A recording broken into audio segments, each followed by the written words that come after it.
akan mati. Jadi Undang-Undang Dasar 45 itu ruhnya adalah Pancasila. Itu ada di pembukaan Undang-Undang Dasar 45. Tetapi begitu di amandemen batang tubuhnya ini sudah tidak sesuai lagi dengan Pancasila dan ruh dari Undang-Undang Dasar 45 itu yang ada di pembukaan. Berarti menurut saya ini fatal. Amandemen Undang-Undang Dasar 45 dari yang pertama ke 4 ini adalah fatal.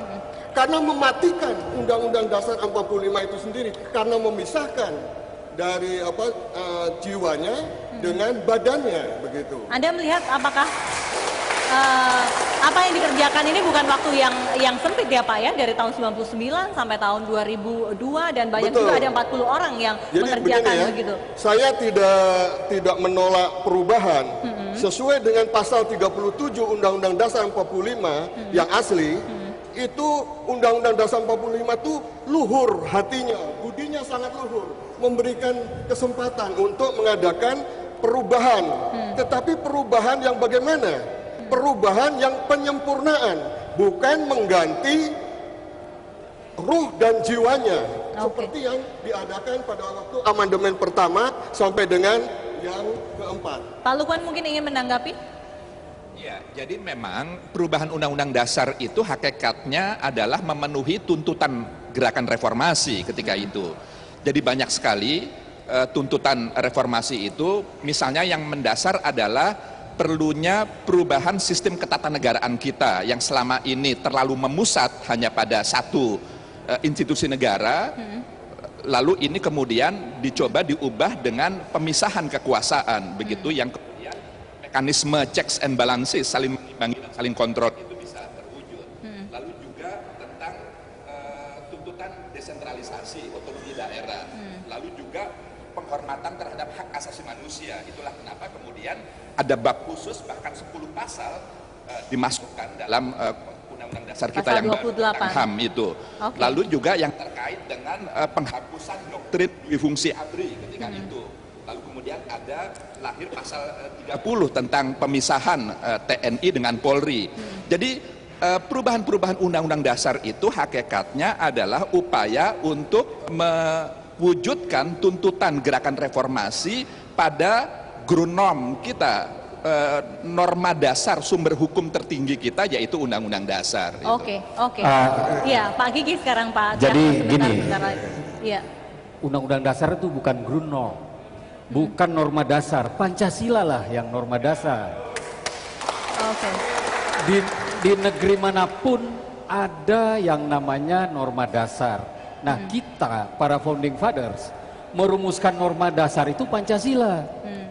Nah, kemudian konstitusi itu harus merupakan proyeksi dari ground norm ini, dari norma dasar ini. Karenanya para founding fathers dulu merumuskan konstitusi atau sistem kenegaraan pemerintahan itu, apa yang dikatakan oleh beliau-beliau itu sebagai sistem sendiri. Itulah proyeksi dari norma dasar ini. Nah sekarang, tadi Pak Lukman Hakim kan mengatakan perubahan itu hanya pasal-pasal tertentu. Ada pengkajian dari UGM, ini bukan perubahan, penggantian. Penggantian Undang-Undang Dasar. Kenapa?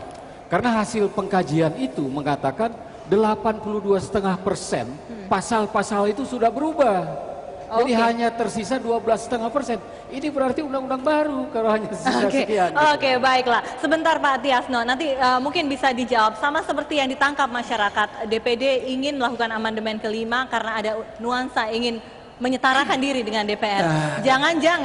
Jangan-jangan purnawirawan TNI dan Polri ingin kembali ke naskah awal karena ingin diakomodasi lagi dalam sistem politik di Indonesia.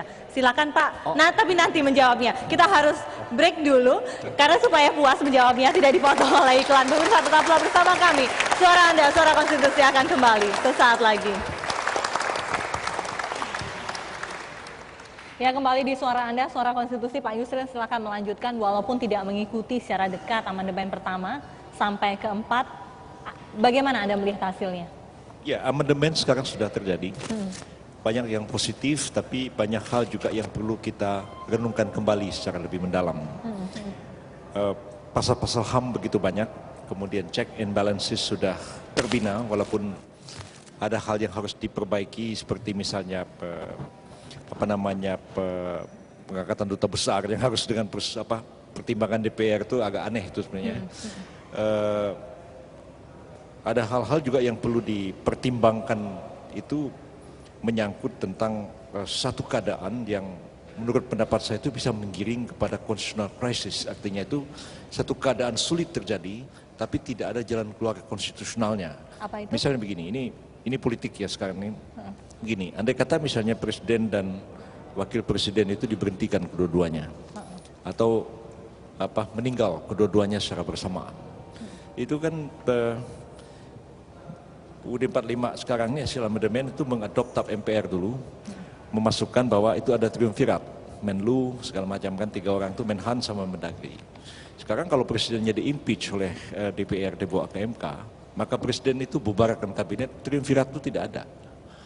Triumvirat tidak ada, presiden diberhentikan, itu keadaan tidak ada jalan keluarnya. Karena MPR tidak bisa menunjuk pejabat presiden, tidak bisa memperpanjang jabatan presiden, dan kalau presiden bubarkan seluruh kabinet dan kemudian presiden wakil presiden di-impeach, terjadi kevakuman, itu cuma 2 pejabat yang tidak bisa diberhentikan presiden, yaitu Panglima TNI dan Kapolri.